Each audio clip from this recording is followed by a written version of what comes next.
City union bank all in one ஆப்ல இருந்து video KYC மூலமா வீட்ல இருந்தே பேங்க் அக்கவுண்ட் ஓபன் பண்ணலாம். வீடியோ கால்லயே வெரிஃபிகேஷன் முடிஞ்சிரும். City union bank. கல்லூரிகளுக்கு தேவையான பணம் அரசிடம் இல்லையா? கோவில் பணத்தில் கல்லூரிகள் கட்டுவதா என்று அதிமுக பொதுச் செயலாளர் எடப்பாடி பழனிசாமி கேள்வி எழுப்பியுள்ளார்.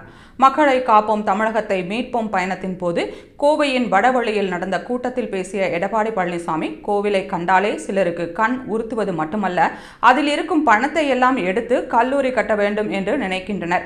கோவில் கட்டுவதற்காக தெய்வ பக்தி கொண்டவர்கள் உண்டியலில் போடும் பணம் அறநிலையத்துறைக்கு செல்கிறது. கோவிலை அபிவிருத்தி செய்து விரிவுபடுத்துவதற்காக மக்கள் போடும் பணத்தை எடுத்து கல்லூரிகள் கட்டுகிறார்கள். அதிமுக ஆட்சியில் அரசாங்க பணத்தில்தான் கல்லூரிகள் கட்டப்பட்டதை தவிர அறநிலையத்துறை பணத்தில் இருந்து அல்ல.